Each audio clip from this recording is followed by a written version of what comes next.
Hello and welcome. You're watching the news. I'm Gargi Rawat. Up ahead, a roundup of all the news of the day. The Prime Minister was in Rajasthan while Rahul Gandhi was in the United States. Also, the government breaks its silence on the protesting wrestlers. Let's take a look at the headlines we're tracking at this hour. Prime Minister Modi launches the BJP's month-long campaign to celebrate 9 years of the government at Ajmer in Rajasthan. He hit out at the Congress over corruption, also taunted the party, saying their Chief Minister and MLAs fight among themselves. Home Minister Amit Shah on his visit to Manipur today visited two violence-hit districts of the state and met with community leaders. The Chief Minister appeals to the people not to break curfew as deep fear and distrust remains. In the US, Rahul Gandhi hits out at the BJP government, says things like the parliament inauguration are distractions as the BJP can't discuss real issues like price rise and unemployment. The government hit back, saying Rahul tries to insult the Prime Minister but defames the country instead. Breaking the government's silence on wrestlers, Sports Minister Anurag Thakur says they should wait for the probe to end and not take action that hurts the sport. Also, that they kept changing the goalposts. While the International Olympic Organization has condemned the police action against the wrestlers, and they found support in Bengal Chief Minister Mamata Banerjee, who marched in support of them. The Allahabad High Court today dismissed the plea by the Gyanvapi Mosque Committee against the case filed by 5 Hindu women to worship in the complex. Their case will continue in the Varanasi court. And several experts have warned artificial intelligence could lead to the extinction of humanity, supporting a statement by the Center for AI Safety, while others have said these warnings may be overblown.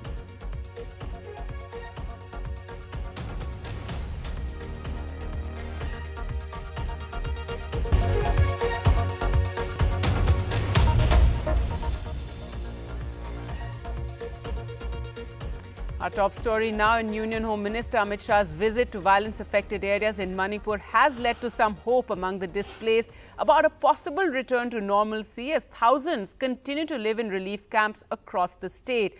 But with fear and distrust between the warring communities, those who are living in these areas with mixed populations yearn to return home, but not till they're assured of their security. Saurabh Gupta reports from the violence-hit areas of Manipur.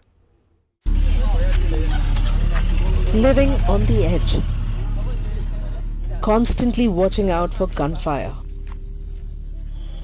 Amidst ethnic violence in Manipur, no community feels safe as their homes have been destroyed and lives have been lost. Each group has its own concerns. Meiteis living in relief camps in Imphal Valley's troubled-hit Sekmai say that they fear returning home. Suddenly the accident happened. So what is this? Still now we are asking. So who occurred this type of accidents and who is the responsible? At the Hill district of Kangpokpi, people are looking to the union government for solutions. Union Home Minister Amit Shah's visit has been welcomed everywhere, as the union government is seen as a neutral arbiter.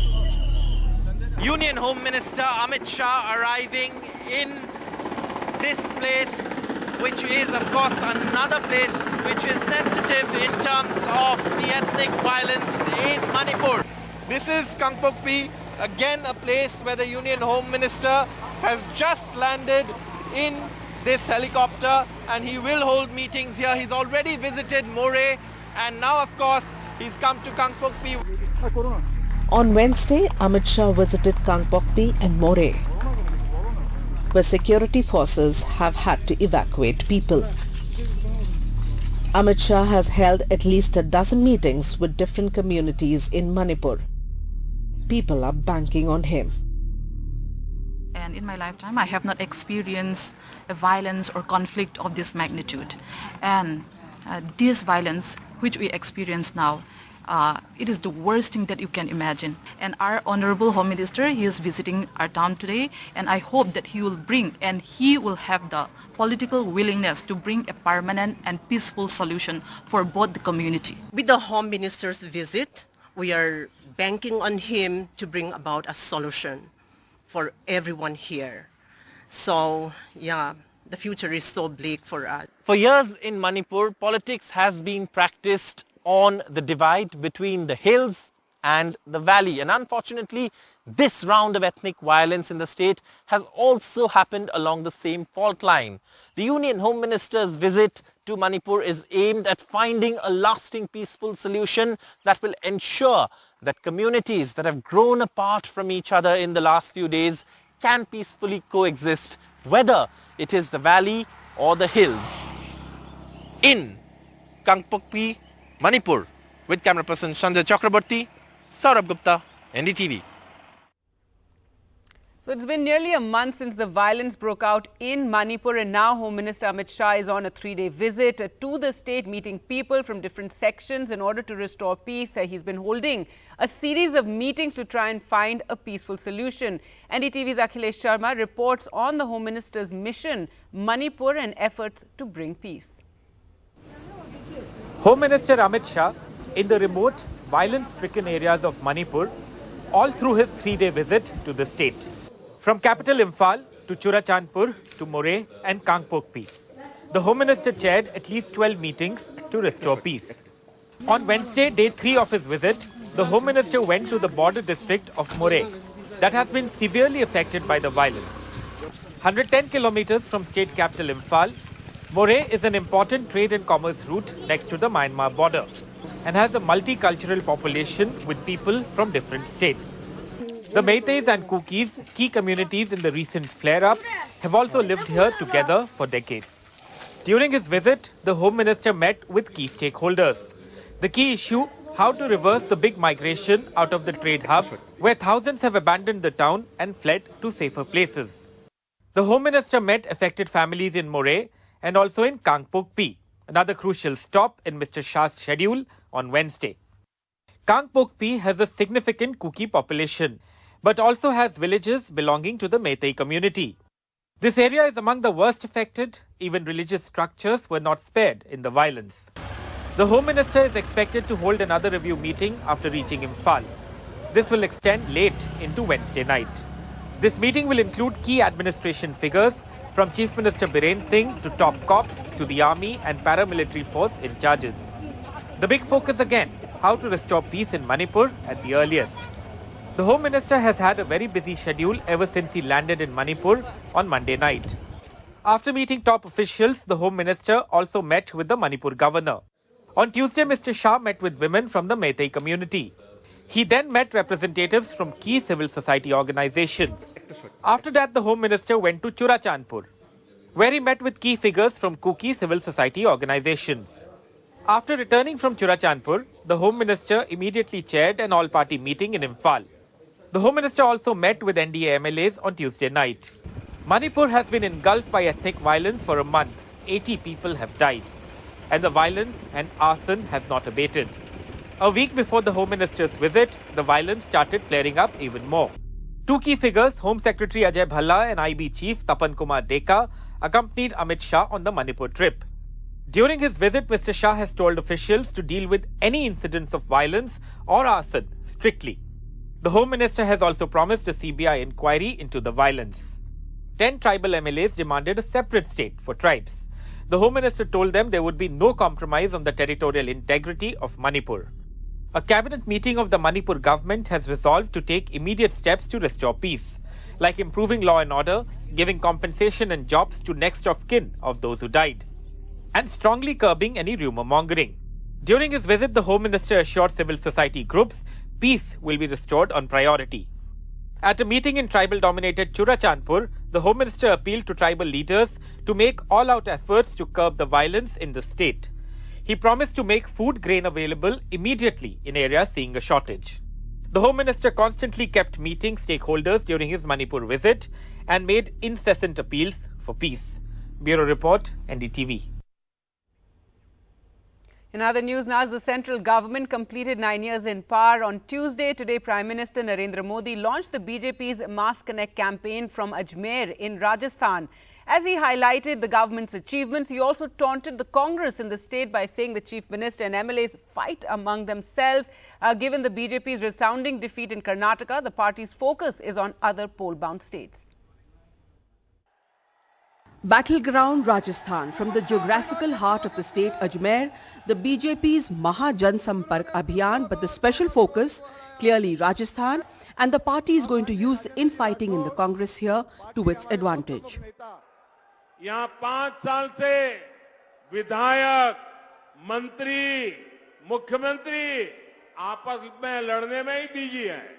Prime Minister Narendra Modi, who visited the Brahma temple in Pushkar before addressing the rally in Ajmer, talked about the Congress's history of corruption.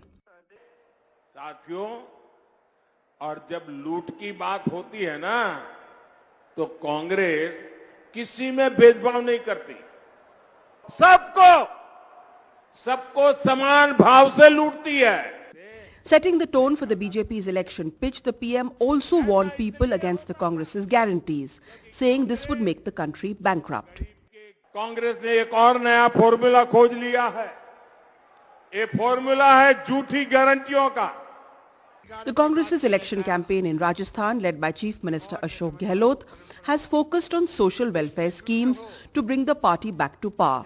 From free electricity to rations and gas cylinder at 500 rupees, the Congress has given social welfare guarantees in both Karnataka and poll-bound Rajasthan. Clearly, the BJP has to offset this narrative. But playing spoiler for the Congress, Sachin Pilot, who despite the photo op after meetings with the Congress High Command, once again raised the pitch against his own government. नौजवानों के साथ अगर कहीं गलत होता है या कहीं उनके साथ नाइंसाफी होती है तो मैं समझता हूँ पार्टी हमेशा उसके खिलाफ रही है. भाजपा के शासन में वसुंधरा जी के कार्यकाल में जो करप्शन के मामले उठे थे, जो खुद अशोक गहलोत साहब ने, मैंने, तमाम कांग्रेस नेताओं ने अपने मुंह से कई बार हम लोगों ने इन बातों को रखा था और ये बात पब्लिक डोमेन में है, तो उन पर एक प्रभावी जांच होनी चाहिए. The BJP is definitely going to go all guns blazing into this assembly election, using the Congress's infighting in Rajasthan to political advantage. But will the BJP also tweak its own election strategy, which didn't quite gel after Karnataka? Will they project the local leadership differently is the larger political question. In Jaipur, Harsha Kumari Singh, NDTV. Now, Congress leader Rahul Gandhi, who's in the US on a 3-city tour, spoke at the Mohabbat Ki Dukaan event in San Francisco, where he hit out at the government and said that real issues troubling the country like price rise and unemployment are being ignored, but that the BJP is busy with distractions like the new parliament inauguration. Union Minister Anurag Thakur hit back, saying Rahul Gandhi tries to insult the Prime Minister when he's abroad, but he ends up defaming the country. The real issues in India are unemployment, price rise, spread of anger and hatred, a crumbling education system, price of education, price of healthcare. These are the real issues. BJP can't really discuss them, so then they have to do the whole scepter thing. Rahul Gandhi ji की हर विदेश यात्रा भारत का अपमान करने में कहीं पीछे नहीं रहती, और इस बार की प्रायोजित ये विदेश यात्रा भी उसी दिशा में है जहां वो अपमान तो प्रधानमंत्री मोदी जी का करना चाहते हैं, लेकिन अंत में देश का अपमान करने से नहीं हटते.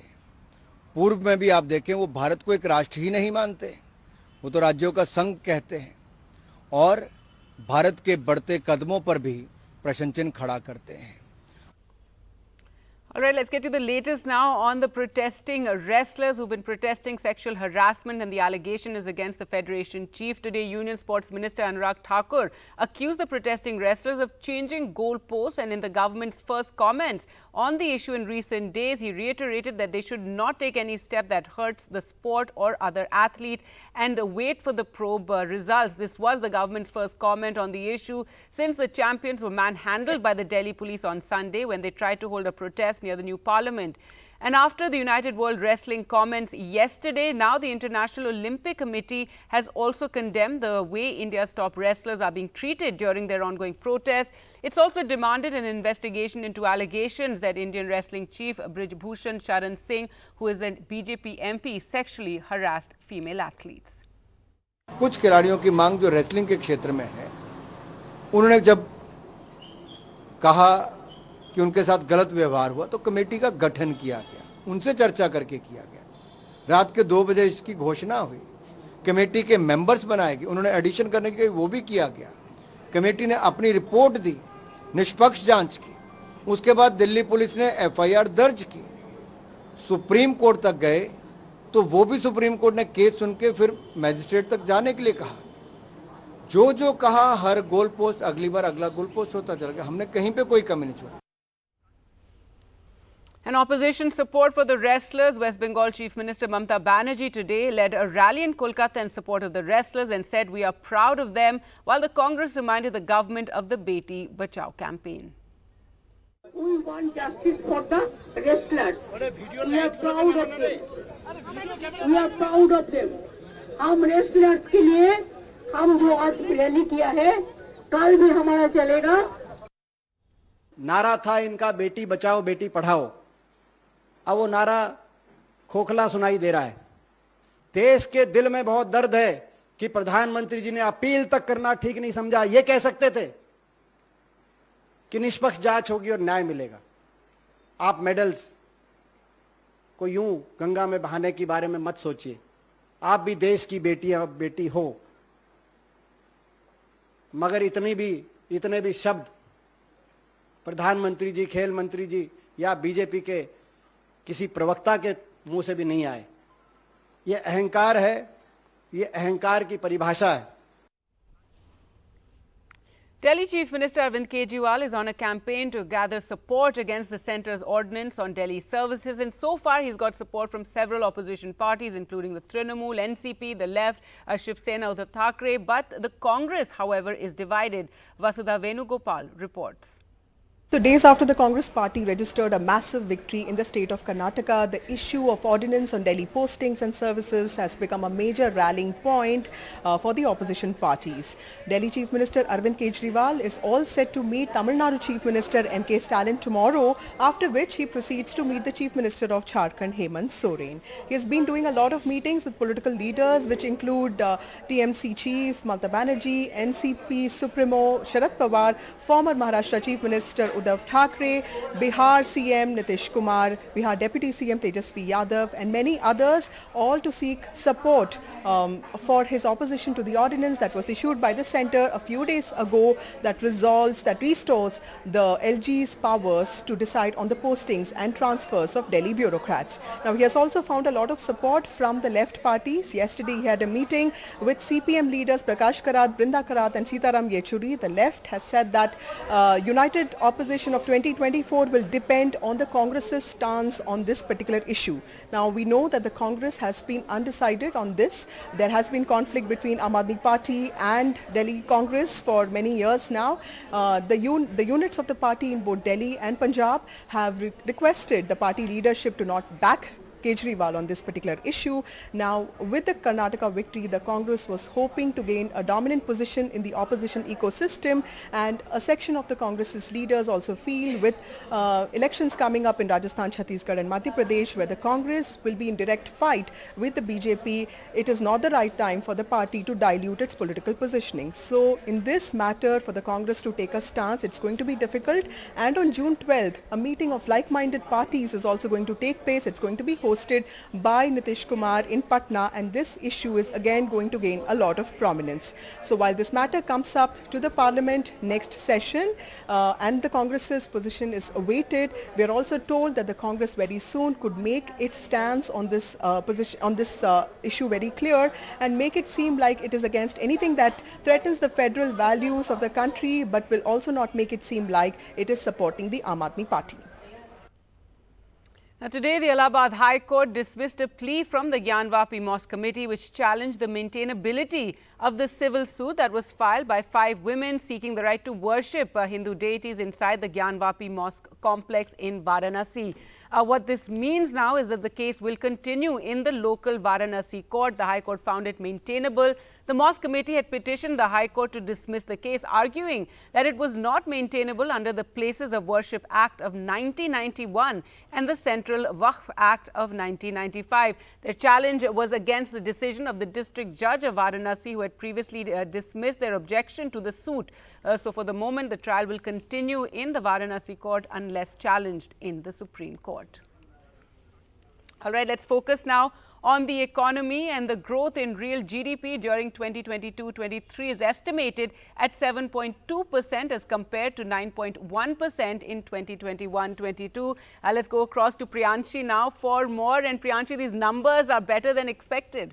Absolutely, Gargi. This is good news for the economy, as both the figures for financial year 2023, the annual figures that have come out, along with that, the quarter 4 figures for financial year 2023 that have come out, both are above estimates. Let's first start with the annual figures that have come out. The financial year 2023 real growth is estimated at 7.2%, which is higher than the government's own forecast of 7%, which the government had made in the month of February. But now the government has released provisional estimates for financial year 2023, and those say that the GDP grew at 7.2%. But this rate is low if you compare it to the growth rate last year. In financial year 2022, we saw a growth rate of 9.1% as the economy was recovering from the pandemic. There was also a low base. But now, 7.2 figure that is being reported for this year, that is lower than that figure for last year.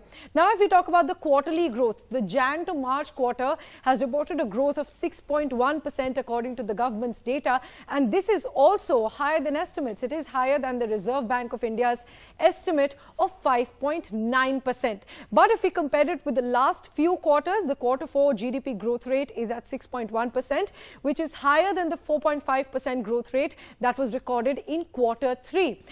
And importantly, the quarterly growth rate has risen after falling for 2 consecutive quarters. For quarter 2 and quarter 3, the growth rate was falling, but now the growth rate has risen by 6.1%. That's the growth rate for quarter 3.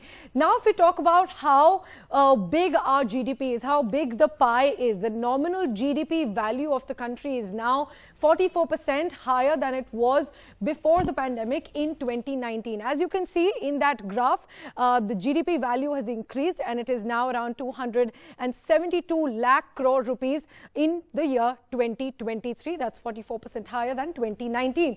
If we talk about the per capita GDP, that's also 10% higher than what it was in the pre-pandemic year in 2019. There you can see the per capita GDP in our country. The annual GDP for, per capita is above 1,10,000 rupees, and that is also 10% higher than 2019. Now, what are the factors contributing to the rising GDP growth? Agriculture, manufacturing, construction and travel sectors. Agricultural sector grew at 4% versus 3.5% last year, while manufacturing grew at 1.3%, but that is lower than the 11% growth rate last year. Private consumption expenditure was also up at 7.5% from FY 2022 at 93 lakh crore, while gross fixed capital formation was up 11% compared to 2022 at 54 lakh crore rupees.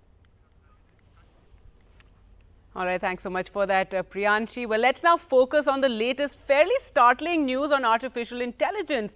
Experts, including the heads of OpenAI and Google DeepMind, have warned that artificial intelligence could lead to the extinction of humanity. But then there are some who have felt that the warnings are overblown. Parmeshwar explains. A group of leading tech experts have warned that the artificial intelligence technology they were building might one day pose an existential threat to humanity and should be considered a societal risk on a par with pandemics and nuclear wars. The 22-word statement, trimmed short to make it as broadly acceptable as possible, says, mitigating the risk of extinction from AI should be a global priority alongside other societal scale risks such as pandemics and nuclear wars. This statement, published by a San Francisco-based non-profit, the Center for AI Safety, has been co-signed by figures including Sam Altman, the CEO of OpenAI, the Microsoft-backed AI research lab that is behind ChatGPT, and the so-called godfather of AI who recently left Google, Geoffrey Hinton. They were among the hundreds of leading figures who signed the "We're on the brink of crisis" statement.